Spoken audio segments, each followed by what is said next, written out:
The word that our culture has chosen to describe dating in the 21st century is this word, the word complicated. They say, dating is complicated. Dating is just so complicated.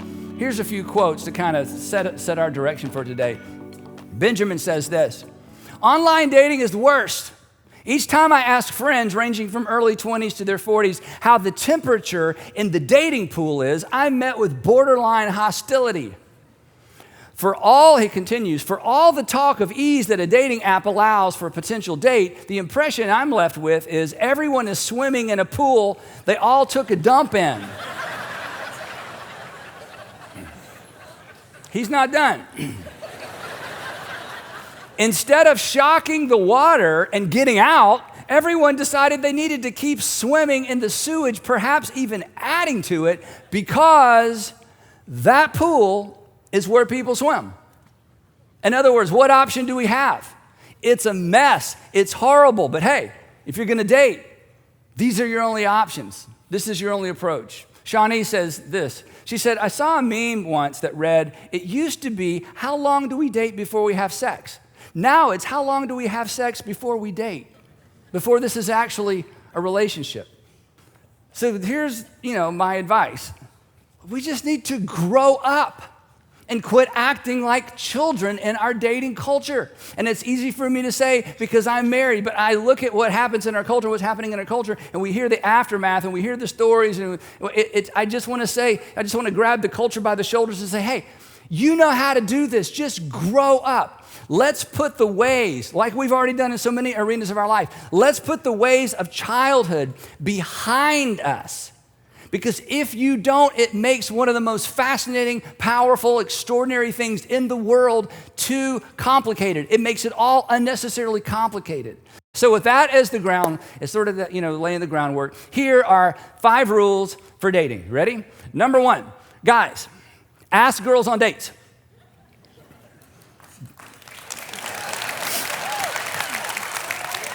The guys are like, why are they clapping? Use the word date. I would like to take you on a date too. No more, hey, you want to hang out? Hey, you want to do something sometime? Ladies, aren't you sick of that? It's like, yes, make a decision, come on. Because men, again, and we don't do this on purpose. Here's the thing. Clarity is honoring. Clarity shows respect. Ask a woman to do something specific on a specific day at a specific time. Rule number 2, ladies, agree to date. Don't agree to hang out sometime. Don't agree to, agree to dates. Here's the why. Because the bar is set on the first encounter. Not that bar, the other bar. The bar is set on the first encounter, okay? And you're worth it. You're worth it. Rule number 3.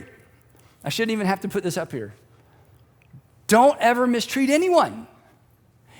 Even if they don't seem to mind being mistreated.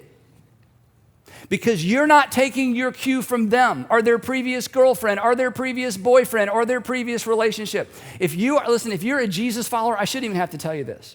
Because if you're a Jesus follower, you are taking your cue from how God through Christ has treated you.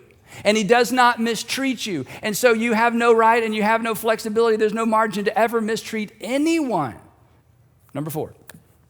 And don't allow yourself to be mistreated. You are too good for that. Oh, so I guess you're too good for that. I am too good for that, yes. That's not arrogant. That is agreeing with what your heavenly Father says about you, and he knows.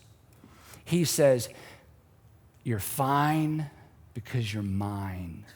And don't allow anyone to treat you less than fine because you belong to the creator of the universe. Yes, you are too good for that. And then number 5, last one. We talked about this the first week.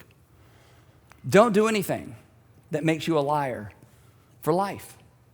See, here's the thing. every relationship you're in, every date you go on, every romantic encounter you're a part of, all of those events become part of your story. Every single one of those events becomes a permanent part of the story of your life. Don't you want to write a story that if you're ever asked, you'd be proud to tell the whole story? And here's the thing, you will be asked. You will be asked. And if you're not careful, you will become a liar for life, because there will be seasons and chapters and relationships that you don't want anyone to know about and that you kind of skim over, and it's really nobody else's business, but you carry it with you as a permanent part of your story. And there's nothing you can do about your past. But from this moment on and from this moment forward, you have an opportunity to write a different dating script, a different moral script, a different relationship script. And a good story is, for years I wandered around and kind of gave into cultural expectations, but then there was a specific date when I made a specific decision, and since that time I have written a newer, better story. Don't do anything else that makes you a potential liar for life. And here's what you'll discover: that following Jesus in the realm of romance and following Jesus in the arena of personal relationships, that following Jesus in that area will almost instantaneously make your life better and make you better at life. Because following Jesus in this area of your life will prepare you and protect you.